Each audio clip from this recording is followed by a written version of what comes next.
Hi, welcome to our third lecture, Demand and Supply for Macroeconomics. Again, the first five topics are pretty similar to what you would have studied if you've already taken micro. And we're going to look at demand and supply and equilibrium. For some of you, it's a refresher. For others, if this is new, hopefully you'll be able to gain a basic understanding of those three concepts. We'll look at what might cause a shift in demand or supply, and then how changes in that affects equilibrium, where what the price of things costs and how many of those things are likely to be available for us to purchase. And then we'll talk a little bit about price ceilings and price floors.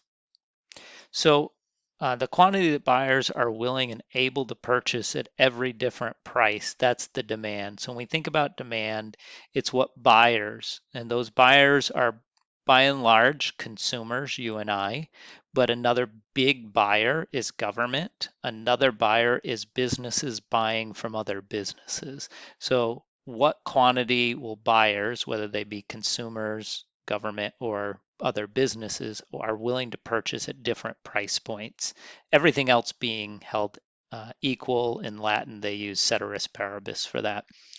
The supply is really about what quantity sellers and makers are willing to produce to make available to other businesses, government, or us as consumers based on different prices. The more that they could make for each item to sell, the more likely they are to make more of that item, ceteris paribus. Again, all else being equal. The interesting thing about ceteris paribus is the world's always in change. So we talk in terms of, I like to think, pictures and video. And so whenever we try to answer a specific question with we're often looking at a chart. It's just a picture. It's a moment in time. But then as we start adding to the chart, we start seeing what happens over time. We turn it into video. So here is an example looking at the price per gallon and how many millions of gallons of gasoline would be provided in a country at different price points. It's probably not very relevant to today's pricing, but you will notice where the two lines cross is equilibrium. So a couple of ways just to remember to set this diagram up. Price on the left, quantity or Q on the bottom. P comes before Q. P comes before Q. The other thing is you've got a supply line and you've got a demand line. And I remember demand goes down. So demand works its way down. Therefore, supply is the one that's headed towards the ceiling, although ceiling begins with a C. So where they meet, that's the equilibrium price. So we have a supply line, demand line, equilibrium. Some of you very familiar with this, some of you it's new. But there can be shifts to the line, things that happen as the world moves on that cause one or both of the lines to move. And so we're going to look at some of those things that could increase or decrease supply, makers, producers' willingness to make, and things that could increase demand or decrease demand, buyers, consumers, government, other businesses' willingness to purchase. And so what you should remember is whenever there's a move to the right, it's always an increase, whether it's demand or supply. We're either increasing supply or increasing demand, which are both shown here. Shift to the right, shift to the right. If either of them were to have moved left, if that arrow was going in the other direction, then you would know that it is a decrease. Also, these little numbers can get confusing. Think of them as picture one, picture two, picture one, picture two, picture one, picture two. So we're turning pictures into video by showing a little bit of movement of what happens. So picture one, picture two. So sometimes they start with one, go to two. Sometimes they start with zero, go to one. Whatever the bigger number is, that's the second thing that happened. So what are some things that shift demand? What are some of the things that impact whether or not we as consumers, other businesses, government want to buy? Well, there are things that make us more likely to buy. Things like our taste change and something that we become more interested in eating something. Avocados are on the rise. Population grows or incomes increase, or the price of alternatives goes up. The price of complements, things that go with it, come down. So I'll buy a gaming system if the prices of the games themselves are lower. And then it can be impacted by future expectations. So similarly, there are things that make us less likely to want to buy. If we don't like, as a consumer base, we decide that we don't want those things, as happened with carbohydrates during the Atkins craze. Or the population decreases in size, or incomes drop, or the price of a substitute gets lower, or complements rise. Or now I don't only have to buy the game system, but every game is more expensive, and then the future doesn't look as encouraging. So these are things that you should understand impact just our desire to buy demand. There are also things that impact supply. How much a company is willing to make, what is the likelihood that they will produce more or less? And so again, we started at 0, 1, so we're moving to the right. In that case, that's an increase. Here, we're moving from 0 to 1. To the left, it's a decrease. When there's an increase, what kinds of things would make someone more likely to produce the goods and services that they offer? Well, it could be that the conditions for production have gotten better. We've found more of the natural resources we need, or some of our suppliers have moved closer to us. There could be a decrease in the pricing of the things that it takes to make our iPhone, or to be able to produce that automobile that we make. An improvement of technology can drive costs down and make it easier to make more of the same product in the same amount of time with the same resources. And then it could be things like taxes and regulation are released. Just the opposite, if there's worsening natural conditions, if there's a rise in some of the things that we need to make our goods or provide our services, if there's somehow a disruption to technology that's negative, this is very uncommon, but it is possible. If there's higher taxes or more regulation put on us.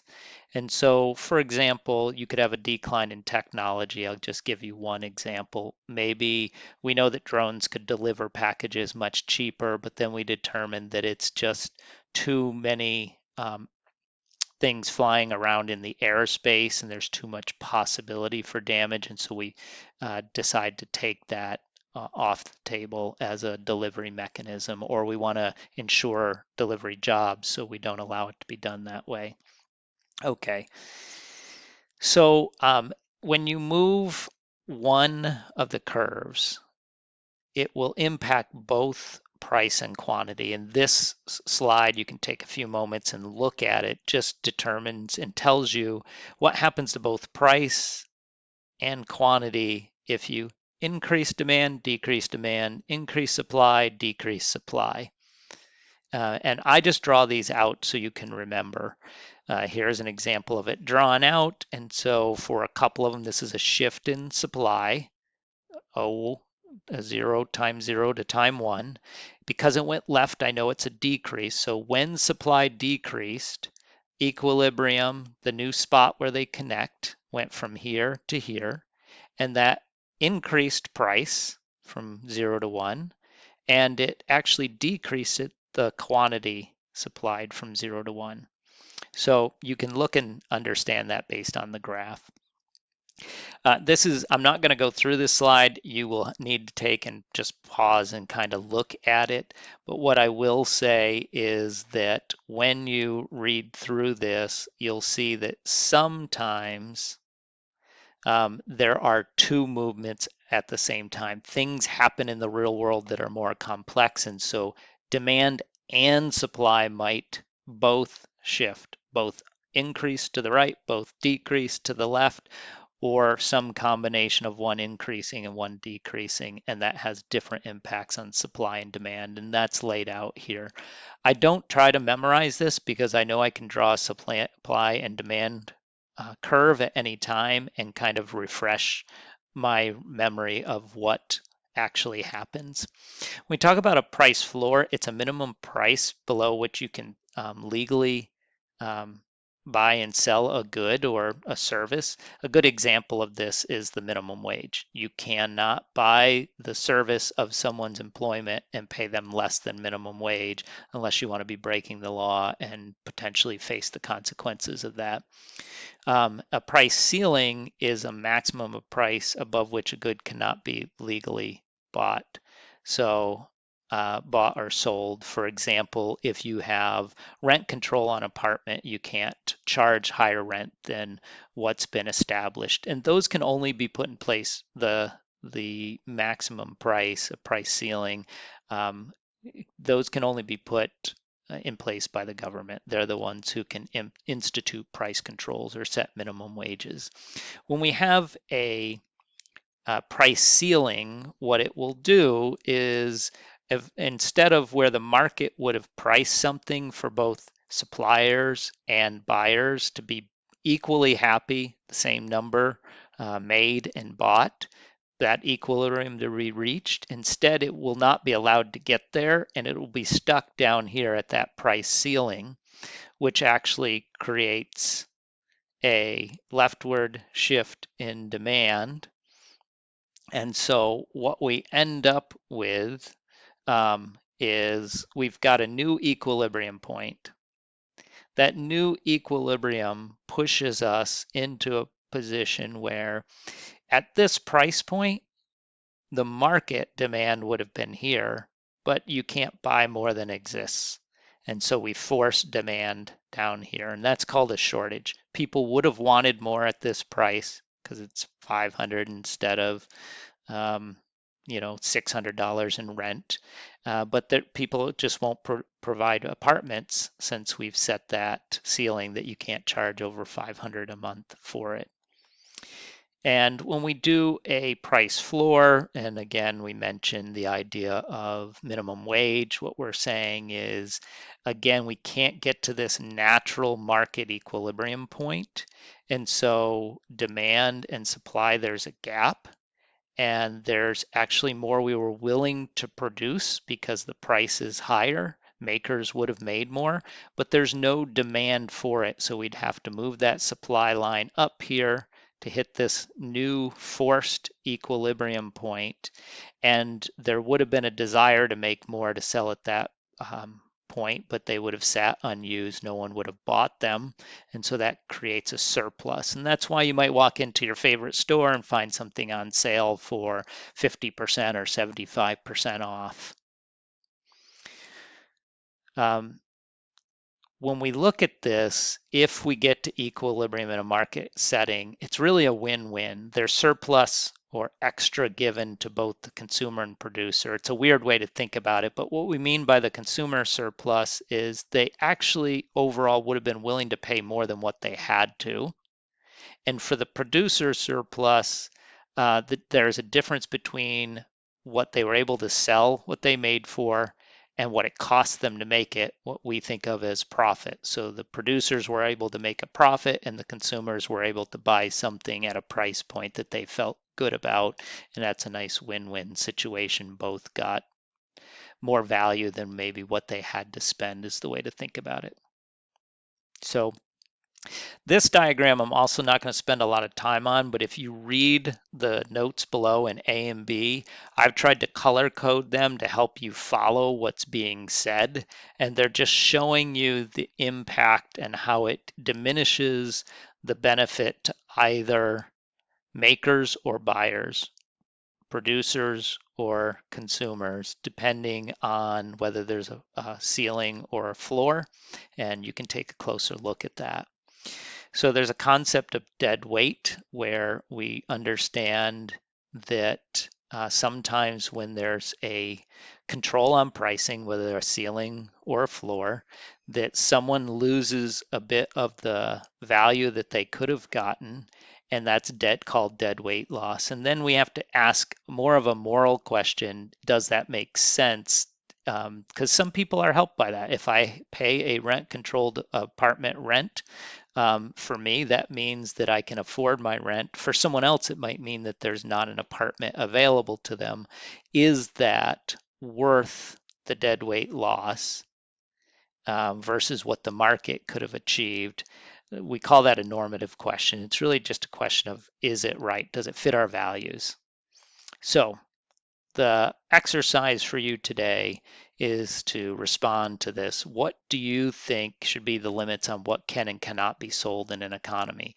So, for example, should there be a market for human kidneys? I mean, we can sell sperm and eggs, but you can't sell your kidney in most parts of the world. How do we decide then what can and cannot be sold? Should homemade food be able to be sold anywhere? Should weapons be able to be sold to anyone who wants them? Can we sell expired prescriptions? Um, so it gets to this mix of ethics and economics.